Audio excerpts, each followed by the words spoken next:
বিসমিল্লাহির রহমানির রহিম। সম্মানিত ভিউয়ার্স, আসসালামু আলাইকুম। বস্তি পুনর্বাসন ও শহীদ পরিবারের ক্ষতিপূরণ আদায় সংগ্রাম পরিষদের সকল সম্মানিত সদস্যবৃন্দকে জানানো যাচ্ছে যে সারা দেশের বস্তিবাসীর পুনর্বাসন সহ ভাষানটেক বস্তি পুনর্বাসন প্রকল্পের বাস্তবায়ন চুক্তি বাতিলের ফ্যাসিস্ট হাসিনা সরকারের আদেশ প্রত্যাহার এবং কলমিলতা বাজারের ক্ষতিগ্রস্ত মালিকের ন্যায্য ক্ষতিপূরণ 2017 সালের আইন অনুযায়ী আদায়ের দাবিতে আমরা যে 2 দফা ন্যায্য আন্দোলন 3 মাসেরও বেশি সময় ধরে পরিচালনা করে আসছি, সে আন্দোলনকে বিভ্রান্ত ও বাধাগ্রস্ত করার জন্য কিছু অসাধু ব্যক্তি সংগ্রাম পরিষদের অভ্যন্তরে বিশৃঙ্খলা সৃষ্টি করে চলেছেন। তদন্তে প্রমাণিত হয়েছে যে এই ব্যক্তিরা ভূমি মন্ত্রণালয় ও সরকারের একাংশের সঙ্গে যোগ সাজস করে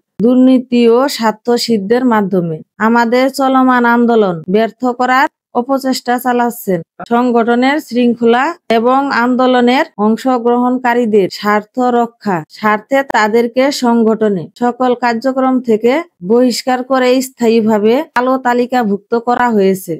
অহিংস সংগঠনের কমিটির নামে ভুয়া দাবিদার জিয়া হেলাল চক্রটি অহিংস আন্দোলনের সুনাম ক্ষুণ্ণ করতে এবং বিভ্রান্তি সৃষ্টির উদ্দেশ্যে মিথ্যা প্রচারণা চালিয়ে আসছে। তাদের সম্পর্কে বিভিন্ন নির্ভরযোগ্য সূত্রে নিশ্চিত তথ্য সংগঠনের হাতে এসেছে।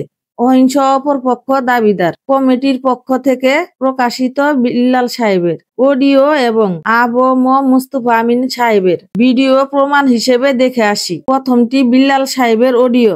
আসসালামু আলাইকুম ওয়া রাহমাতুল্লাহি ওয়া বারাকাতুহু। অহিংস গণঅভ্যুত্থান বাংলাদেশের যে দোহাই দিয়ে এবং পরিচয় দিয়ে জিয়াউর রহমান জিয়া ভাই আপনি ভয়েস করতেছেন, মেসেজ করতেছেন, আসলে আপনার পাশে বর্তমানে কোনো অহিংসর কোনো সংগঠক নেই। যারা আছে তারা দান্দাবাজ, চান্দাবাজ, দুর্নীতিবাজ, যারা দেশের মধ্যে দুর্নীতি করছে, দেশের মানুষের থেকে টাকা পয়সা খাইছে, তারা আপনার পাশে আছে। ভাই আপনাকে আমি খুব শ্রদ্ধার সাথে বলি, আপনি ভালো লোক, কিন্তু আপনার সাথে যারা আছে এই যে হেলাল কবে থেকে অহিংস করে, তাকে আপনার সেক্রেটারি বুঝাইয়া দিয়ে গেলে হয়ে যাবো, দেশের মানে মান্য নিব। আপনার সাথে 20 জন সংগঠকও আপনি ডাক দিলে 25 নভেম্বর 200 লোক ঢাকা নিয়ে আসতে পারবেন না। এটা আপনি তো চ্যালেঞ্জ করছিলেন। আমি বাশার সাহেবের পক্ষ হইতে আমি আপনার সাথে চ্যালেঞ্জ করলাম, আপনি 200 লোক 25 নভেম্বর ঢাকা বাংলাদেশে কোনো জায়গা টানার মতো ক্ষমতা আপনার এখন নাই। অহিংসর মানুষ তারা আপনাকে এমনি শ্রদ্ধা করে, কিন্তু আপনার সাথে নাই। কারণ আপনার সাথে যে লোকগুলো আছে তাদের কার্যকলাপে তারা যেসব ব্যবহার করে মানুষের সাথে, ওই ব্যবহারের কারণে আপনাকে মানুষের তুচ্ছ মনে করতেছে। ভাই আপনি এখনো শুধরানোর চেষ্টা করেন। আমরা মনে করি আপনি একজন শিক্ষিত লোক, একজন ভালো লোক, আপনার সাথে আমার সাথে কোনো খারাপ সম্পর্ক নেই। আপনার বাসার সাহেবের নিয়ে এই ধরনের কথা বলতে পারেন না। বাসার সাহেব আপনার থেকে অনেক সিনিয়র, অহিংসতেও আপনার আগে আসছে, এটা আমরা জানি। অহিংসর জন্য সব দিকে এখনো রাত দিন পরিশ্রম করতেছে বাসার সাহেব। ওনাকে নিয়ে আপনি কোনো এই ধরনের মন্তব্য করবেন না। আপনাকে আমি আবারও বলছি, আপনার সাথে যারা আছে তারা দুর্নীতিবাজ, সব চান্দাবাজ, দান্দাবাজ, দেশ থেকে মানুষের থেকে লক্ষ লক্ষ হাজার হাজার টাকা খাইছে। ওই জন্য তারা মনে করেন যে দেশে যাইতে পারে না, ওই লোকগুলি আপনার কাছে আছে। আপনি যে বলতেছেন আপনার সাথে লক্ষ লক্ষ লোক 25 নভেম্বর আসবে, আপনি বস্তিবাসী অনুষ্ঠান করে দেখছেন না? 20 জন লোক তো আপনার পাশে নাই ভাই, আপনার পাশে কেউ নাই ভাই। ভাই আপনাকে অনুরোধ করে বলি, শুধু শুধু মানুষের বিভ্রান্তি করেন না। মানুষটা কিন্তু খেপা রয়েছে আপনার পিছনে, বুঝছেন? অহিংসর যারা মূলত অহিংস করে নীরবে সইতেছে, বুক ফাটে, তাদের মুখ ফুটে না, বুঝছেন? আপনাকে বলতে পারে না, ইজ্জত করে, ইজ্জতের জায়গায় থাকেন।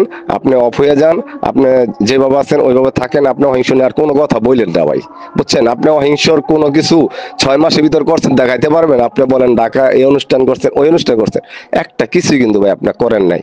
আপনি অহিংসর নাম বিক্রি করে আর আমাদেরকে বিক্রি করেন না, মানুষকে আর বিপদে ফেলায়েন না। মানুষকে বস্তিবাসীর কাছে আইন না, আপনি অনেক মানুষের বিপদে ফেলাইছেন, তারা জর্জরিত হয়ে রয়েছে, তারা আমাদের কাছে কিন্তু সবাই যোগাযোগ করে। আপনি মনে করেন না আপনার সাথে সবাই যোগাযোগ। আমি বিল্লালের কাছে দৈনিক গ্রুপে 3টা মিটিং করি, 2টা-3টা মিটিং প্রতিদিন করি। 200-150 মানুষ প্রতিদিন পার্সোনাল ফোন দেয়, সারাদিন শুধু ফোনে থাকি। বাড়িতে আমার এসব নিয়ে ঝগড়া হয় যে এত ফোন তোমার কি জন্য, এত ফোন কে লেগে, বাদ দাও। তো আপনাকে বলি ভাই, আপনি এগুলা আর করেন না ভাই, আপনার অনুরোধ করে বলি, আপনার সাথে যে কয়টা লোক আছে একটা মনে করেন যে সঠিক লোক না, সঠিক সিদ্ধান্ত নিয়ে আপনি কাজ করেন ভাই। ধন্যবাদ, ভালো থাকবেন, আল্লাহ হাফেজ। চলেন এবার দেখা যাক মুস্তফা আমিনের ভিডিও। আমি আবু মোস্তফা আমিন, অহিংস গণ অভ্যুত্থান বাংলাদেশের প্রতিষ্ঠাতা। 25শে নভেম্বর আমাদের কোনো কর্মসূচি নেই, আমরা সরকারি অনুমোদন সাপেক্ষে কর্মসূচি ঘোষণা করব। অতএব সকল সদস্য ও সমর্থকদের প্রতি অনুরোধ ও নির্দেশ দেওয়া যাচ্ছে, কালো তালিকাভুক্ত ব্যক্তি ও উক্ত চক্রের সদস্যদের সঙ্গে কোনো প্রকার যোগাযোগ, সম্পর্ক বা সম্পৃক্ততা রাখবেন না। আপনারা যারা ন্যায্য দাবির পক্ষে আমাদের বৈধ আন্দোলনে অংশ নিতে ইচ্ছুক, তারা সংগঠনের নির্ধারিত দায়িত্বপ্রাপ্ত কর্মীদের সঙ্গে ফোনে যোগাযোগ করে অনুমতি সাপেক্ষে অংশগ্রহণ করবেন।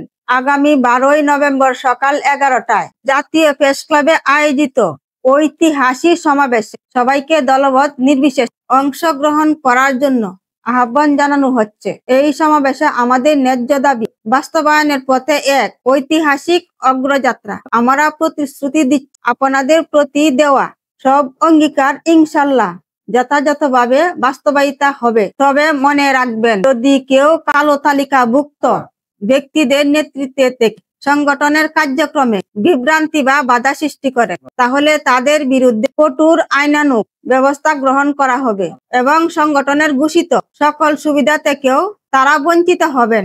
ভুক্ত প্রতারক চক্র ও ভণ্ড ব্যক্তিবর্গ: 1 number Zia, 2 number Helal Noakhali, 3 number Rahima, 4 number Farhad, 5 number Nasrin, 6 number Rujina, 7 number Nurumia, 8 number Ummehani, 9 number Yasmin Dhaka উদ্যান, 10 number Amir Hossain, 11 number Ismail, 12 number Rabiul, 13 number Farida, 14 number Bhabita, 15 number Abdul Mutalib Comilla, 16 number Mutalib, 17 number Abdul Sattar.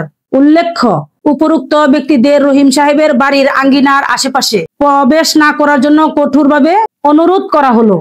এই তালিকা হালনাগাদ প্রক্রিয়াধীন, তদন্ত ও যাচাই অব্যাহত রয়েছে। সবাই ভালো থাকবেন, ঐক্যবদ্ধ থাকবেন। আসসালামু আলাইকুম। দেখা হবে 12 তারিখ ইনশাআল্লাহ।